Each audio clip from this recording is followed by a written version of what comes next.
Bonjour à toutes et à tous. Merci d'être venus aussi nombreuses et aussi nombreux à notre table ronde. Donc, comme vous l'avez vu, innovation, régulation et autonomie stratégique. Donc, on aura des avis d'experts et des retours d'expérience de Early Adopters Sens. Donc aujourd'hui, on va voir comment conjuguer l'agilité technologique et l'autonomie stratégique. Donc, je me présente rapidement. Je suis Audrey Huvet, donc je suis directrice marketing communication chez Devoteam, donc une société de conseil en nouvelles technologies. Et je suis spécialisée sur les sujets de valorisation de nos projets de recherche et d'innovation.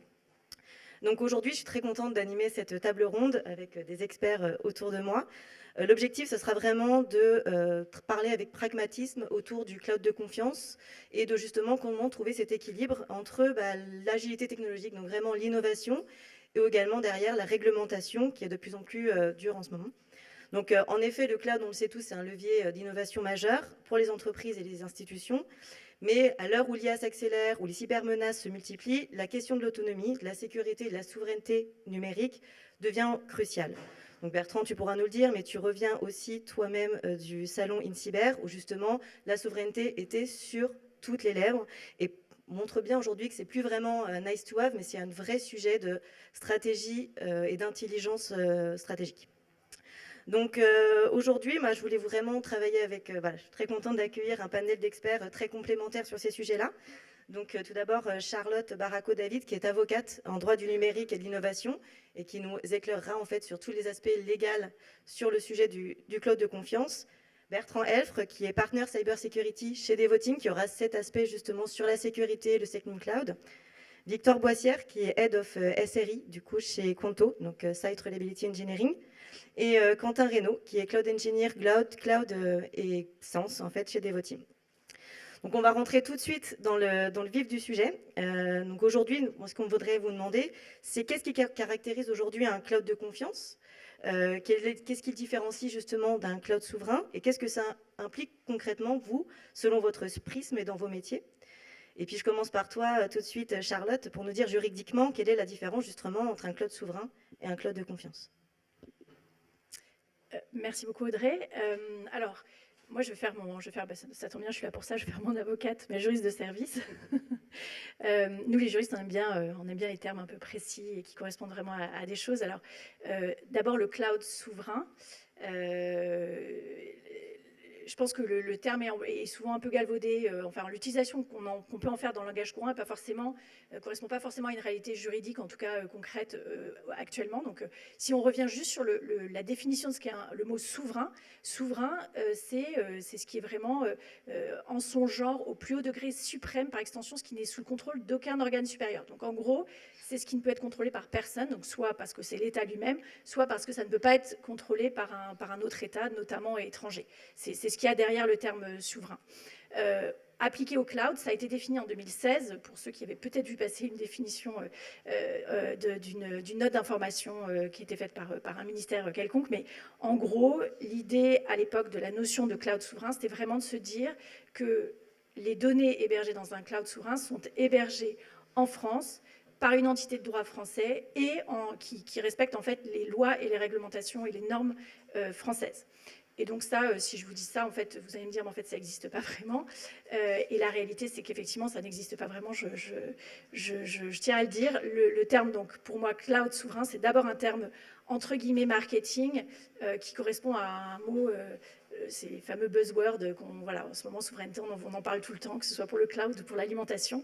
Donc vraiment, aujourd'hui, après les échecs de certains projets qui ont quand même été lancés dans les années 2010-2020, aujourd'hui, je pense que le cloud souverain ne correspond pas à une réalité juridique, en tout cas. Je parle que du point de vue du juriste. Le cloud de confiance, c'est un tout petit peu différent. Le cloud de confiance, ça correspond, on le rattache généralement plutôt à la qualification Secnum Cloud, dont on va vous parler tout à l'heure plus en détail, mais ça c'est pareil, c'est pas un mot qui correspond à une réalité vraiment juridique. On le rattache en fait donc à cette fameuse qualification Secnum Cloud qui est en fait une évaluation, une espèce de coup de tampon officiel qui va être mis par l'ANSSI, l'Agence nationale de la sécurité des systèmes d'information que vous connaissez sûrement, et qui vérifie que la solution, alors on qualifie des solutions, hein, on qualifie pas des prestataires, mais que la solution, elle répond à des critères très précis en matière de sécurité Et aujourd'hui, le sujet qui est vraiment au cœur de ce qui intéresse les acteurs engagés sur ces questions-là, c'est vraiment celle de savoir si oui ou non la solution, elle est immunisée, entre guillemets, contre les ingérences, notamment étatiques étrangères. Tout le monde pense évidemment aux États-Unis, mais pas que. Il ne faut pas oublier qu'il n'y a pas que les États-Unis qui peuvent effectivement se retrouver au cœur de ces sujets-là.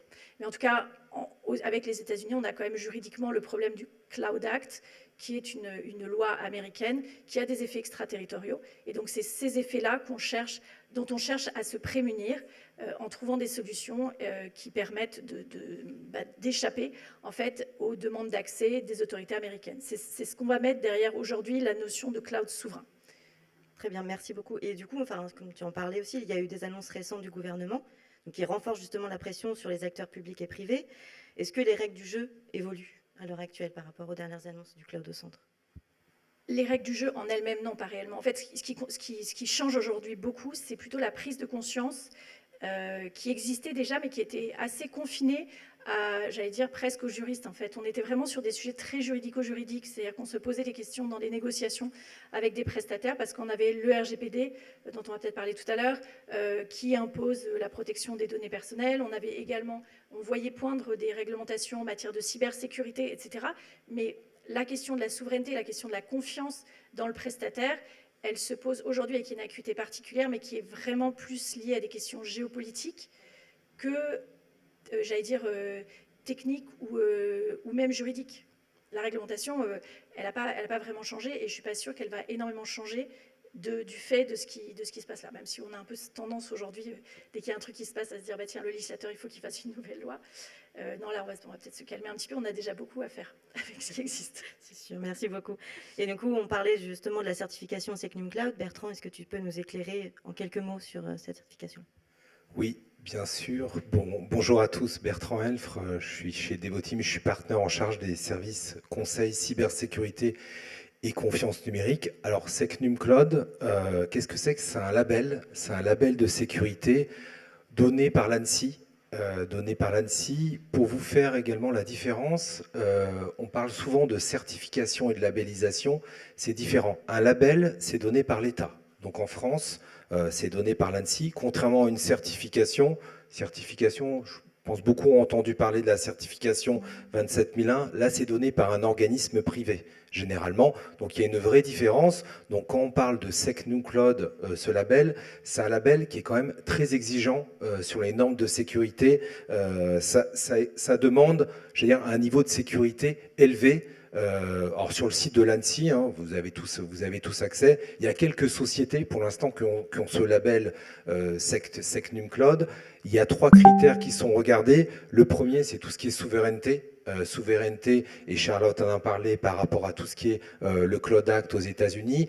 Il y a des exigences sur la sécurité technique. Alors on parle par exemple de cryptographie, d'algorithmes de chiffrement. Donc il y a tout un tas d'exigences sur la sécurité technique. Et le troisième, il y a des exigences sur de la sécurité organisationnelle. On demande par exemple d'avoir une gestion des incidents irréprochable, d'avoir une gestion d'audit, de faire régulièrement des audits de sécurité.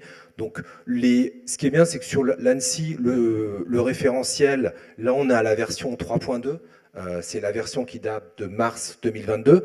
Alors, Secnum Cloud, c'est pas nouveau, on en entend plus parler, mais ça date, la première version qui a été publiée par l'ANSSI, c'était en 2016. Vous voyez, on est en 2025, donc c'est un label quand même où il y a suffisamment de recul maintenant pour en faire un label qui demande ce niveau de sécurité très, très exigeant.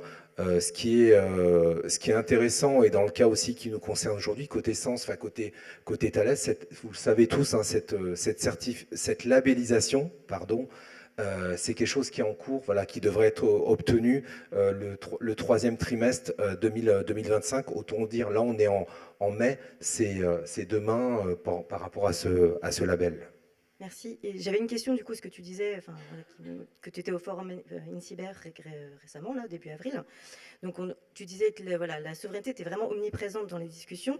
J'aimerais en savoir un peu plus sur les préoccupations majeures des entreprises. Quelles étaient les craintes qui étaient verbalisées durant ces 3 jours en immersion auprès des RSSI. Alors, je vais vous donner un peu langue sans boire, hein, qu'est-ce qui s'est dit.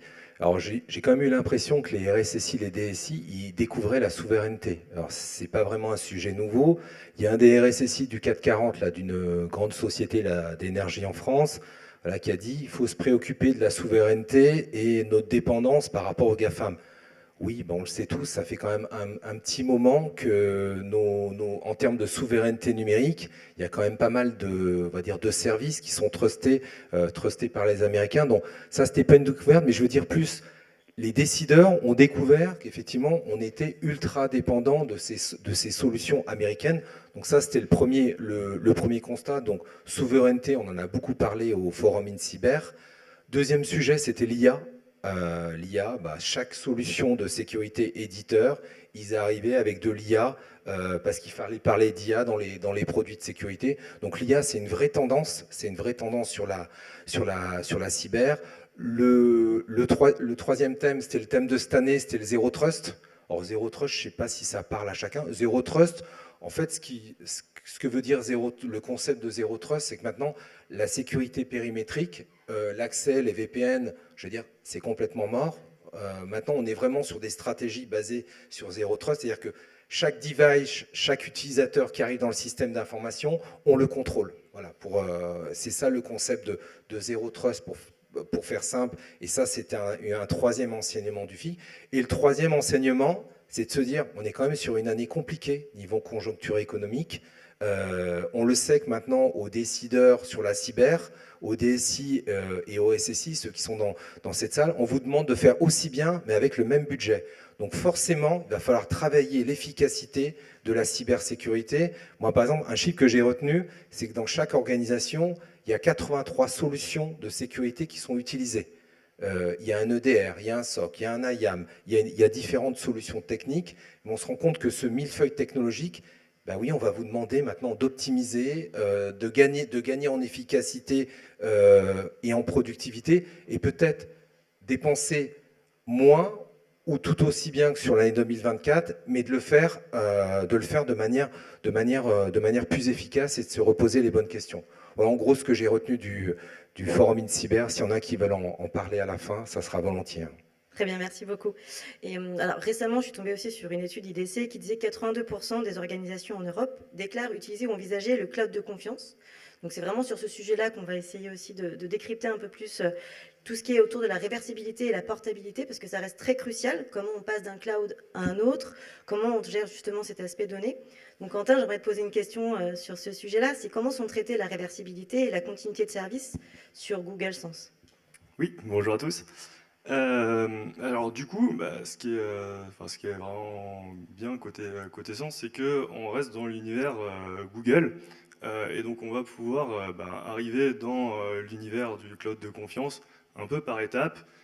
Et si on a déjà des connaissances autour de l'univers de GCP en l'occurrence, ça nous met un premier pied dans le cloud, et en vérité aussi dans le cloud de confiance, puisque derrière les services, globalement, on va retrouver un peu le même fonctionnement. Alors bien sûr, quand on va arriver dans l'univers Sens, on va retrouver beaucoup de restrictions supplémentaires, etc. Mais in fine, d'un point de vue technique, on va utiliser les mêmes API. On pourra en parler, on n'a pas forcément tous les services qui sont disponibles après dans Sens, etc. Donc on va avoir des exceptions au moment de la configuration, etc. Mais du coup, ça nous donne l'opportunité de déployer nos infrastructures à la fois sur GCP, mais aussi à la fois sur Sens, sans avoir à changer complètement tous nos process. Et donc, si on a une infrastructure qui tourne déjà sur GCP, c'est en vérité assez simple de rebasculer sur Sens et du coup basculer sur du cloud de confiance. Si jamais on a besoin de faire marche arrière, on peut aussi évidemment le faire, puisque qui peut le moins peut, voilà. Donc ce sujet de réversibilité sur Sens et GCP, du coup il est assez facilement adressé, et il y a un certain nombre de choses qu'on peut déjà mettre en place côté GCP en dehors de Sens, qu'on va appeler Vanilla,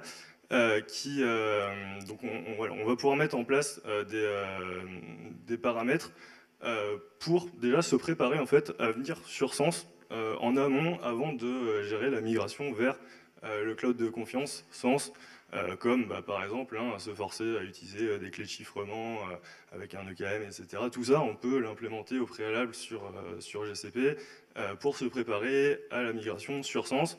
Et ensuite, si en fait, la bascule entre les deux va se faire de manière, je ne vais pas dire complètement transparente, parce que voilà, en vérité, on a quand même deux, trois choses qui peuvent accrocher, mais de manière générale, ça se passe plutôt bien et ça va fonctionner un peu de manière similaire. Et donc, on peut passer de l'un à l'autre de manière assez facile. Merci beaucoup. Et Victor, donc toi, vous avez aussi fait le choix de Sens chez Conto. Est-ce que tu peux nous expliquer un petit peu pourquoi vous avez fait ce choix-là et dans quel contexte, pour quelle application? Oui, bonjour à tous. Donc moi, c'est Victor Boissière. Je suis à la tête de l'équipe infrastructure de Conto. Pour ceux qui ne connaissent pas Conto, en fait, c'est un établissement de paiement qui fournit des comptes professionnels et de la facturation électronique récemment, gestion des factures, comptabilité, etc. Et dans le cadre de cette facturation électronique aujourd'hui, on doit héberger ça sur une plateforme qualifiée Secnum Cloud. Et aujourd'hui, on a regardé à peu près ce qui se faisait sur le marché. Et Sens nous paraît être le meilleur compromis qu'on a trouvé pour allier sécurité et vélocité. Donc aujourd'hui, on a fait une expérience sur un concurrent qui offre aussi la qualification Secnum Cloud, et on a perdu du jour au lendemain l'infrastructure. Donc ça ne nous a pas mis en confiance sur de la prod, et aussi en fait on n'a pas les services managés de Google équivalents, c'est-à-dire qu'on ne pourra pas aller à la même vitesse. Et donc nous, aujourd'hui, on ne veut pas perdre de temps, je ne veux pas avoir à faire de recrutement supplémentaire et augmenter les coûts de maintenance. Je veux quelque chose, un pay-as-you-go très simple à utiliser sur une archi open source qui est managée et qui nous permet d'aller encore plus vite. Merci, oui, en effet, la confiance se construit vraiment dans l'usage et pas que dans le discours où tu le montres là. Et donc, allier sécurité et vélocité, c'était important. Et du coup, j'aimerais bien qu'on reprenne un peu aussi cet accompagnement. Donc, Bertrand, toi, tu accompagnes des organisations dans cette complexité. Est-ce que tu peux nous partager un exemple de stratégie cloud de confiance qui soit réaliste et pragmatique et avec lesquelles tu travailles avec certains clients? Oui, je peux. Alors, je pourrais pas citer les organismes avec qui on travaille directement, mais généralement, comme je vous le disais précédemment, comment on s'y prend quand on veut établir une stratégie d'aller vers du cloud de confiance? Moi, ce que je peux remarquer déjà, la première étape, c'est qu'on établit une sorte de diagnostic, et je parle de diagnostic sécurité flash, mais vraiment pour le COMEX. C'est-à-dire qu'on considère que ces sujets de stratégie cloud, c'est pas un sujet seulement d'informatique, on va dire de DSI, mais c'est vraiment de toucher les COMEX sur ces sujets. Donc généralement, on commence par ce diag 360, d'évaluer les différentes forces et faiblesses pour amener un comité de direction à établir une stratégie avec un ou plusieurs scénarios pour de migration par rapport à différents services. Et là, on se rend compte, alors ça fait toujours un peu bizarre, mais c'est que les comités de direction sont, comment dire, pas toujours très sensibles. Ils considèrent ce sujet cloud ou informatique, c'est vraiment le sujet de l'IT, se sentent pas toujours concernés. Donc moi, ce que je peux vous conseiller de la dernière mission qu'on a réalisée, c'est tout de suite de viser le COMEX, les décideurs, pour prendre conscience comment ils peuvent s'armer sur ce projet de migration. Et ça, pour moi, c'est un élément fondamental de toucher les dirigeants sur ce type de sujet. Merci. Et une fois qu'on a eu le COMEX, du coup, Quentin, tu vas peut-être nous aiguiller aussi sur les étapes clés, technologiques, d'une approche cloud hybride qui soit réfléchie. En fait, comment on les accompagne justement nos clients qui ont des contraintes de localisation, de conformité forte, technologiquement, quelles sont les étapes qu'on peut mettre en place? Ouais, alors du coup, la première chose à faire, ça va être de repérer, de savoir quelles contraintes s'appliquent à nous pour nos différentes applications, puisque quand on parle de cloud hybride, alors bien sûr, la première chose qui nous vient à l'esprit, c'est on-premise cloud, mais en fait, on va avoir une approche hybride aussi dans GCP, à savoir avoir des choses dans la version GCP classique et des choses dans la version GCP Sens. puisque tout n'a pas forcément vocation à être accueilli dans ce sens, en fonction du niveau de confidentialité de la donnée et la criticité de la donnée de nos applications. Donc ça, c'est en fait vraiment la première étape qu'on va faire, c'est identifier le niveau de confidentialité finalement de nos applications et la donnée qu'elles vont traiter pour savoir si ça peut aller dans du GCP classique ou alors est-ce qu'on va plutôt aller sur des offres type Sens pour garantir la confidentialité de nos données. Une fois qu'on a fait ça, évidemment, d'un point de vue technique, dans le cloud de confiance Sens, on a certains services qui sont disponibles, d'autres non. Et donc, il va falloir avoir une étape où on va identifier de quoi on va avoir besoin pour faire tourner les applications et si les services cibles vont être disponibles sur la plateforme Sens. Et de là, on va pouvoir commencer à établir une architecture pour accueillir nos applications. Voilà. Donc vraiment, l'étape cruciale pour moi, c'est identifier le niveau de confidentialité des données et les applications qui vont avoir réellement besoin d'aller sur Sens, puisque tout n'a pas forcément vocation. Et donc voilà, on peut adopter cette approche hybride. Et je reviens sur la réversibilité, mais globalement, du coup, on va pouvoir le mettre en place de manière homogène, puisque GCP et GCP sur Sens, on va retrouver un peu le même fonctionnement, les mêmes ressources de déploiement, etc. Et donc, on va pouvoir utiliser cette gestion hybride assez facilement. Merci beaucoup. Et autre cas d'usage, du coup, Victor, donc là, la question, elle est pour toi, mais vous, quelles ont été les motivations de votre choix et quels services aujourd'hui vous utilisez? Parce qu'il y en a de plus en plus, en fait, qui s'ouvrent. Donc, voilà, comment vous avez fait ce choix-là sur les... Ouais, alors je peux revenir un peu sur l'architecture de base. Nous, on utilise pas mal d'open source, donc on est sur une archi assez classique qu'on retrouve dans pas mal de startups. On a racheté 2 sociétés qui avaient à peu près la même dans les 3 dernières années, donc Regat et Penta. Société allemande pour Penta et Regat, une société française récemment, qui avait une architecture très similaire à la nôtre. Donc on retrouve du PostgreSQL, l'un sur AWS, l'autre sur GCP, on retrouve du Kubernetes, on retrouve du Redis, enfin vraiment des technologies, même des langages de programmation qui sont les mêmes. On avait du Go d'un côté et puis du Ruby de l'autre. Et Conto utilise aussi la même chose, donc un mix de Ruby et de Go, du Cube, Redis et PostgreSQL. Et on sait faire des migrations, quand on a racheté Penta, on a fait des migrations de données et des clients, et quand on a racheté Regat, on a fait aussi le travail de migration de GCP vers AWS, et on a réussi à le faire en 3 mois, à peu près. Un peu moins, enfin 3 mois tout compris. Et donc aujourd'hui, le fait qu'on retrouve des technos similaires en fait sur Sens avec la technologie de Google, ça nous met dans une situation où on pourra très facilement migrer et retrouver les mêmes services et notre même vélocité. Aujourd'hui, si on voulait refaire ça à la main, moi je serais obligé de recruter directement en externe, ou faire appel à des consultants. Et le problème de ça, c'est que ça coûte déjà et ça prend du temps.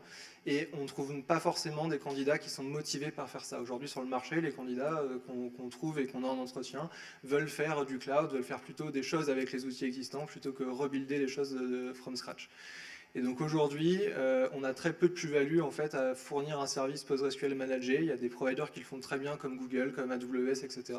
Et là, de pouvoir profiter de l'offre de Sens et d'avoir toute la qualification SecNumCloud avec nous dans un environnement qui est très similaire, ça évite de faire du recrutement, ça nous permet d'être très confiants sur la migration qu'on va pouvoir faire en 2-3 mois, comme on a fait pour la facturation, le service de facturation électronique, comme on fait avec des rachats de boîtes.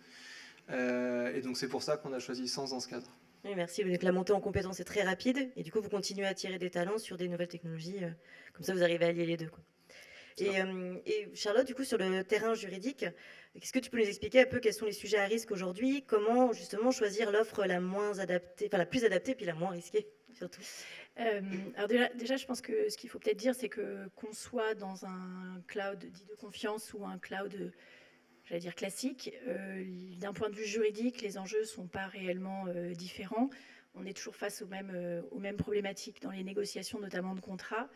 Et quelque part, toute la difficulté dans le cloud, et c'est ce qui a fait sans doute que c'était un petit peu des prestations au début qui faisaient un petit peu peur aussi, c'est que précisément, en fait, le client perd la maîtrise en fait de l'outil. Il n'a rien chez lui. Tout est d'ailleurs souvent à des endroits où il ne sait pas très bien où sont les données, parce que ça, la question de la localisation des données, des transferts, tous les flux de données, ça, c'est des choses qui sont toujours très difficiles à obtenir, même en termes d'information. Et puis au-delà de ça, le fait que ce ne soit pas sur ces serveurs fait que le client est obligé de faire confiance. Ce sera le mot de la journée. Mais qui dit confiance veut pas dire. Enfin, on dit souvent que la confiance n'exclut pas le contrôle. Et notamment d'un point de vue contractuel, c'est hyper important d'essayer d'encadrer tout ça, avec toujours une difficulté liée au fait que dans les contrats cloud particulièrement, on est sur des contrats assez standards, puisque par définition, l'offre, elle est standard et quelque part, on ne peut pas négocier les contrats comme on veut. C'est un petit peu, on dit toujours dans cette logique un petit peu take it or leave it. Malgré tout, il y a quand même des choses qu'on peut essayer de négocier en termes de responsabilité, de SLA, enfin, niveau de plafond voilà, les pénalités. Ça, c'est des sujets assez importants. Là, un point aussi qui est très important à négocier, c'est la question de la réversibilité. On en a déjà un peu parlé tout à l'heure. Il ne s'agit pas simplement de se dire super, j'ai une clause de réversibilité dans mon contrat. C'est aussi de s'assurer. Alors ça, c'est des choses qu'on arrive quand même un petit peu à négocier parfois, même si avec les clouders, on a un peu de mal à négocier beaucoup de choses. Mais au moins, ça fait partie des choses qu'on peut essayer de faire évoluer. Obtenir que, par exemple, on se mette d'accord sur les modalités de la restitution des données, sur le format des données. Je ne veux pas récupérer juste un tableur Excel avec toutes mes données, sinon je ne pourrais rien en faire.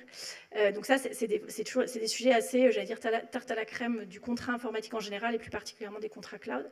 Je dirais qu'aujourd'hui, le vrai point d'achoppement, d'écueil, et c'est un des points finalement qui est le moins négociable, c'est justement celui de la localisation des données, des transferts de données en matière de respect RGPD. Ça, c'est des sujets on ne peut pas les négocier. On ne peut pas dire à AWS ou à Google, non, t'es gentil, mais toutes tes filiales au bout du monde, j'en veux pas.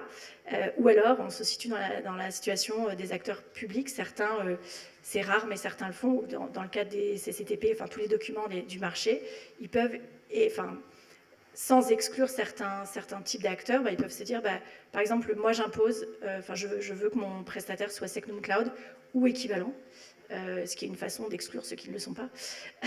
Et qui peut être une façon aussi de se dire, au moins sur tous les aspects sécurité informatique, j'ai quand même ce label, cette espèce de tampon de confiance qui simplifie quand même l'analyse, en tout cas quand on est côté client. Okay. Merci beaucoup. Et pour conclure du coup cette table ronde, avant de pouvoir poser vos questions, moi j'aimerais bien qu'on se projette un petit peu dans l'avenir. Donc Charlotte, je vais te poser la question, mais quelles sont selon toi les prochaines grandes évolutions légales européennes à anticiper? Alors, j'espère que ce ne sera pas trop déceptif, mais moi, je n'envisage pas de méga révolution. Je pense que, comme je le disais un peu tout à l'heure, on a déjà on a un corpus législatif, réglementaire assez, dense, oui, riche. Parfois même un peu, trop riche, incompréhensible. Non, disons-le, hein, et avec des réglementations une espèce de puzzle qui se chevauche exactement. Donc les réglementations, elles sont plus ou moins là. La petite actualité à surveiller, mais ça vous l'avez sûrement en tête, c'est la loi de transposition de NIS 2. NIS 2, donc cybersécurité, qui va embarquer aussi 2 autres directives européennes. La directive, mince, j'ai oublié son nom, sur la résilience des activités critiques, c'est REC, ouais. Le Resilience Act, oui, mais je suis un peu tout bon dans l'âme, donc j'essaie de chercher toujours les mots français. Je peux faire un petit peu de tâche aujourd'hui, j'en ai conscience. Et également un règlement cousin, j'allais dire, de DORA. DORA, donc ça, c'est pour le secteur financier. Et donc le projet de loi a été adopté en première lecture par le Sénat le 12 mars dernier.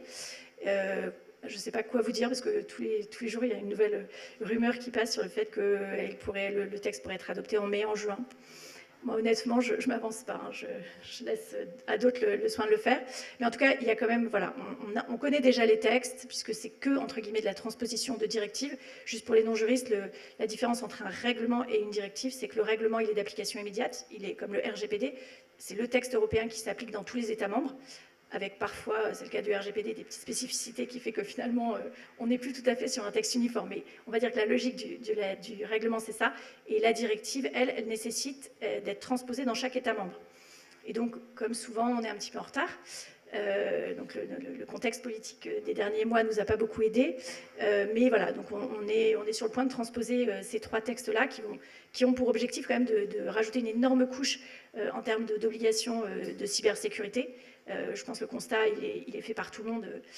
Les opérateurs, notamment étatiques, sont très exposés, donc ça c'est un point qui nécessitait de faire un certain nombre de choses, mais on ne peut pas parler de vraies nouveautés parce que... Il n'y a pas de grande révolution. Voilà, après, si on parle, certains parlent, mais moi j'y crois qu'à moitié, mais, parce que c'est dans la série des buzzwords, il faut parler simplification, il y a des rumeurs sur une simplification du RGPD.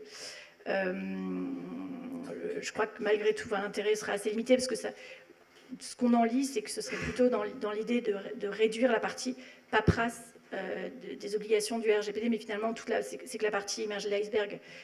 Et d'ailleurs, moi, je pense qu'elle est nécessaire, parce que finalement, quand vous n'avez pas toute la partie paperasse, en fait, vous ne faites rien. C'est ce qui se passait d'ailleurs avant le RGPD, parce qu'on avait quasiment les mêmes obligations dans la loi de 1978 française, et puis en fait, personne ne l'a respecté. Alors, ce qui a beaucoup aidé, c'est l'augmentation assez exponentielle des montants de sanctions.